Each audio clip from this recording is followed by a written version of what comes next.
Hello everyone, today is Tuesday, March 26th, I believe, and I'm coming to you from the grow room here in the basement.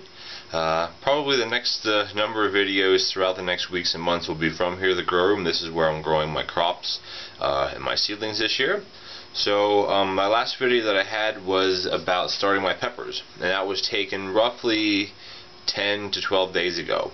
So less than 2 weeks, and I want to give you an update on what the peppers are doing now. I say peppers because of the 72 peppers that I planted, or I'm sorry, of the 72 cells that I planted, only 3 of them are eggplant, so it's mainly all peppers. So anyway, I'll show you to it and let's get started. So this is it. As you can see, a lot has germinated in the past 2 weeks. I'm fairly pleased with how they're coming up. Again, I don't want to pat myself on the back, but I don't really have any doubt that I wouldn't be able to get, some sprouted.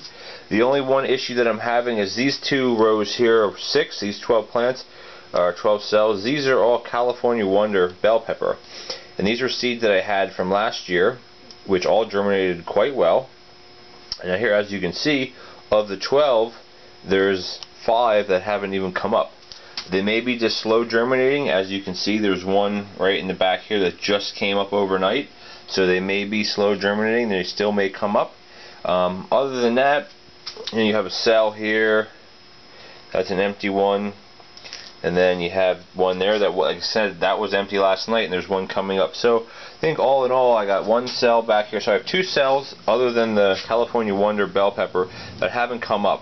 Again, I'll give them a few more days for them to come up, and if they don't, I may just replant them. That way, I won't lose out on those crops. One question I do have for everybody that that does grow seedlings: I know when you grow tomatoes, you can do a dense seeding of tomatoes and split them up, and they're fine with that. Are peppers the same way? For instance, in some of these cells, I actually have 3 seeds because I wanted to get a good germination rate. Can these be split up and put into 2 individual pots or 3 individual pots? I'm not sure how the peppers take to that as well as tomatoes do. And as you can see, I have things a little bit set up, not a little bit different, but the tomatoes that are growing here and the strawberries and the other couple things, they're underneath the tall grow lights here. And then I actually have over here, I have my heat mat on. I'll probably have it on for 1 more day just to give these some more, the peppers some more bottom heat. Really get those roots growing good. I haven't fertilized or anything yet. I probably won't for another week or 2. But as you can see, I got my lights real low on them. I mean, over the years of reading and stuff, one of the most important things that I've read about as far as lighting goes is that if you're using fluorescent tubes, which don't get very hot at all, have them as down as low as you can. And these lights, they're at the, I can't have them any lower because of the amount of chain that I have here, but they're just fine. So far, other than the 1 California Wonder variety, I'm very, very, very pleased with the germination rate and how they're doing, especially for less than 2 weeks old. I think they're doing excellent. So that's just the short update on the peppers and the couple eggplant that I had.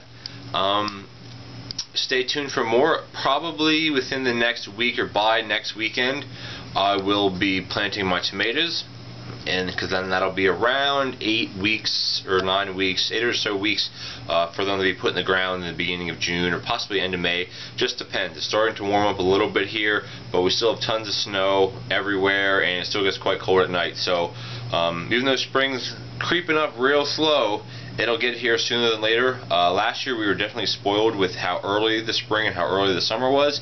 This year is back to reality a little bit, so things will just have to wait a little bit longer, which is why I didn't start my peppers. I started them a week later than I did last year, and then tomatoes will be a week later, and then so on and so forth as the other crops get started. I'll do them a week later, 2 weeks later, because there's no sense having a big overgrown crop that is in a little container waiting to go outside. Just wait a week or 2, don't rush it, and just relax about it. That's one of my biggest things this year is just going to go with the flow, as they say, and not try to pressure or force these things into going in the ground. Once again, pepper update, doing quite well, very happy, and stay tuned for more. Thanks for watching.